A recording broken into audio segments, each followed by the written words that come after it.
I think at the moment, so many of the experienced players are actually struggling with their own form, that they can't look after younger players when they come on the pitch because they're not at the top of the game themselves.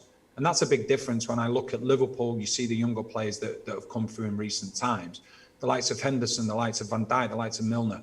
They're able to look after them because they're on top of their own game. So therefore they can look after the younger players. And that no responsibility should be put on Hannibal there, because it was just a pass that even your most experienced player wouldn't want in that scenario. Interesting. Okay, let's go back once again. This time, Bruno Fernandes, he's standing by with Michelle Lee. All right, first of all, Bruno, another damning scoreline, disappointing performance here today. What went wrong for United, and what was it about Liverpool that you guys struggled with the most here today? No, Liverpool was just better than us. They did everything they had to do to win the game, and they deserve it. Why is it that there's been yet another disappointing performance, that we're not seeing the best out of United? What needs to change in order for United to get back competing again? Obviously, this season has not been the best for us. We're waiting for a different season. This one, we thought that could be a different one, but obviously we are not at the same level at Manchester City and Liverpool. They are better than us at this moment, and we have to accept that. Well, I think overall it's been subpar from everyone here today. But Marcus Rashford is someone who's had to struggle with his form a lot of late. As a teammate of his, someone who is fairly close to him, what do you put it down to? What can you pinpoint about Marcus Rashford and the form he's going through? No, I don't have nothing to say about that. Marcus has been professional. He's training well. He's doing what he has to do. Obviously, when the team doesn't perform, it's difficult that the individual comes out. So we don't have to blame any player or anyone, because the blame has to be on all of us. Just one final one from me in regards to your Portuguese teammate, Cristiano Ronaldo. We wish him all the best, of course, in this difficult time. There was a minute's applause from the Liverpool fans here today at the 7th minute. What have you made of that gesture from the Liverpool fans? Oh, really beautiful gesture from them. I'm really thankful that they did that for him and his family, and obviously something that you don't see many times. All right, thank you very much, Bruno. All the best. Thanks to Michelle Lee and Bruno Fernandes. And what's next for Manchester United? What do you want to see the Red Devils do? Because I look across the Premier League and Antonio Conte looks like he's trying to build something with what Spurs currently have. Arsenal have the makings of an exceptional team due to the age factor, and they're in the process of really building something. Chelsea, I know they're out of Europe, but they are still the champions of Europe, and they're in the cup final, the FA Cup final. They've got to face off against Liverpool. We know what City and Liverpool are currently at in their stage of their clubs. What about Manchester United? Do you want to see a team focus more on youth, just built with, we presume, will be Ten Hag in charge?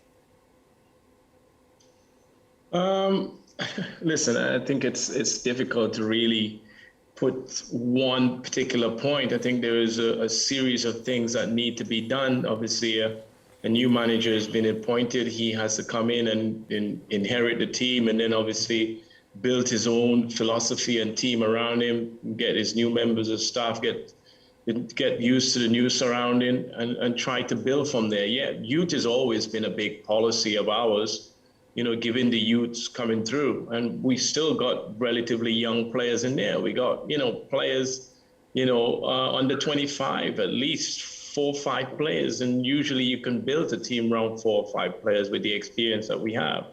We still got arguably one of the best goalkeepers in the world.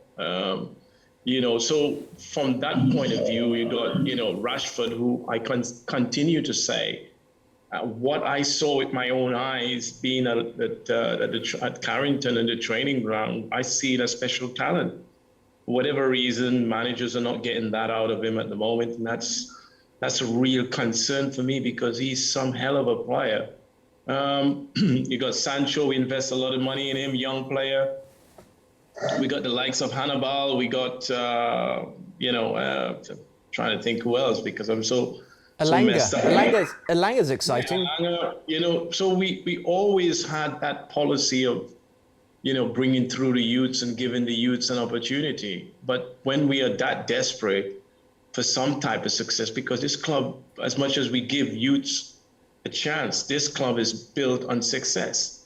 And because we've been so starved of it of late, that we throw in everything and we just gone out of control. So they need to take stock again and sort of, sit back a little bit and really go back to the drawing board and see where they want to go, how they go about building, and what the process is going to be like. Because it's hard to watch our football team dwindle away and being humiliated by the likes of Liverpool in a manner like tonight, even at Old Trafford, and having to go out there and face the music. It's not a good feeling. I've never been in that position.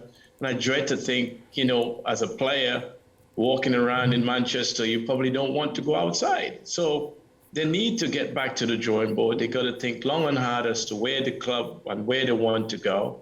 And they got to think as to who they want to be leading this charge back to the top. But it's not going to be an easy route, whichever way to look at it. Yeah. If it is Ten Hag who comes in as a next manager, Stuart, I mean, how important is it, do you think, the fans will give him time to build his side, to get the players that he wants in, to get his ideas and his philosophy across? Because you played at a club where the demand for success is equally as high as Manchester United in the form of Liverpool. They are the two most successful clubs in English football.